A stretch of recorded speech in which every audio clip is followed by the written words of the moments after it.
Hello दोस्तों, welcome to my YouTube channel Khyati Hindi classes. आज हम लोग इस वीडियो में पढ़ेंगे छंद। छंद किसे कहते हैं, कितने प्रकार के होते हैं, ये इसकी वीडियो प्लेलिस्ट में पड़ी हुई है, आप लोग देख सकते हैं। आज हम लोग पढ़ेंगे चौपाई छंद को।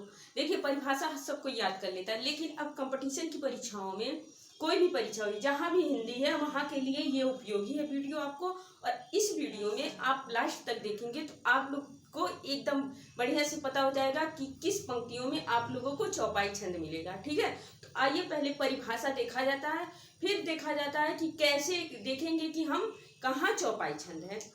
तो आइए परिभाषा जाना जाता है।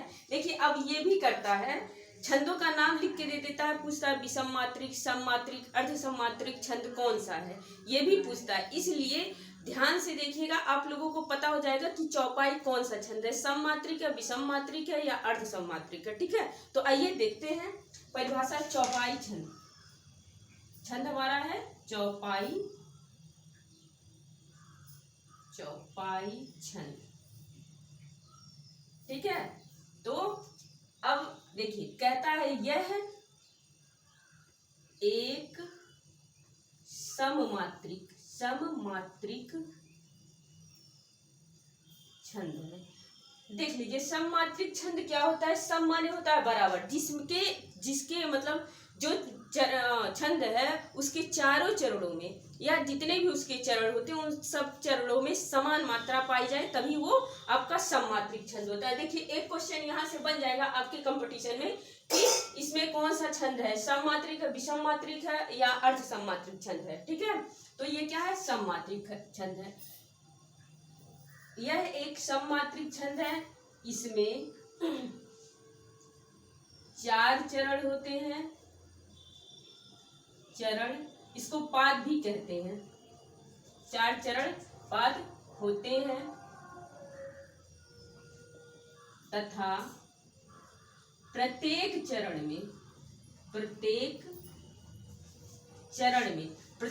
में मतलब हर एक चरण में, प्रत्येक चरण में 16 मतलब इसका जो भी 4 चरण, मतलब कितने चरण है, 4 चरण है, और इनके चारों चरणों में 16 एक चरण में 16, एक चरण में 16 मात्राएं होती हैं,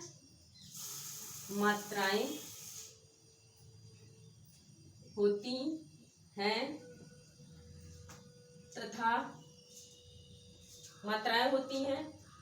अंत में दीर्घ होना, दीर्घ माने बड़ा, दीर्घ होना। देखिए, अक्सर चौपाई छंद में आपका क्या होता है, दीर्घ ही होता है। जो भी चौपाई छंद का अंत पद होगा या अंतिम शब्द होगा लास्ट में, चारों चरणों के लास्ट में वो दीर्घ ही होगा। इसीलिए कहता है अंत में दीर्घ होना अच्छा माना जाता है, अच्छा माना जाता है। ठीक है, माना जाता है, पाई न खींचिए, अभी माना जाता है। लघु भी हो सकता है, ये नहीं है कि लघु नहीं आ सकता, लघु भी हो सकता है,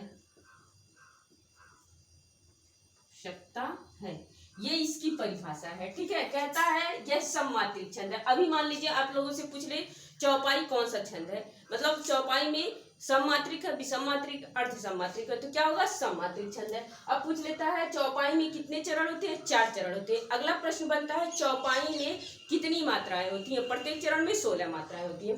अगर पूछ लेता है संपूर्ण चौपाई में कितनी मात्राएं होती हैं, तो 16 चौका 64। ठीक है, आपका यहाँ से 4 प्रश्न बना। अब देखिए, उदाहरण में देखिए कि कैसे आप लोग जानेंगे कि उसमें कैसे गिनेंगे, कि बताएंगे कि उसमें आपका चौपाई छंद है। तो एक उदाहरण देखा जाए।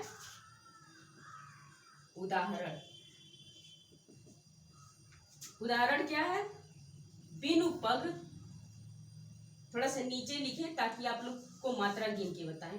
बिनु पग चले सुने बिनु काना,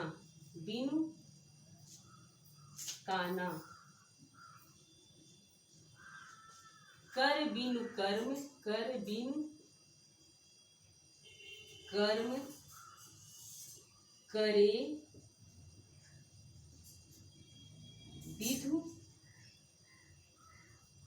विधि, कर लीजिए, विधि नाना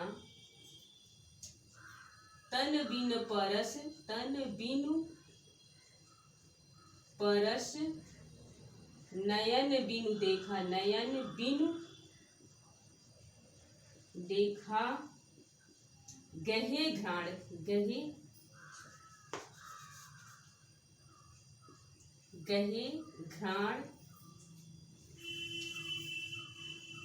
घ्राण बिनु बास असेखा।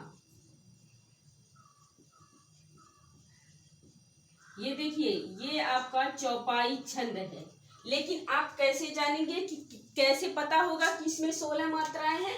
तो आइए मात्रा गिना जाता है। देखिए, मात्रा गिनने का नियम ये है कि जहां छोटी ई और जिसमें ए हो, मतलब आन की मात्रा न लगाओ। जहां आपका लघु होगा, लघु वर्ण होंगे, वहां आपका एक मात्रा, जहां दीर्घ होंगे वहां आपका दो मात्रा।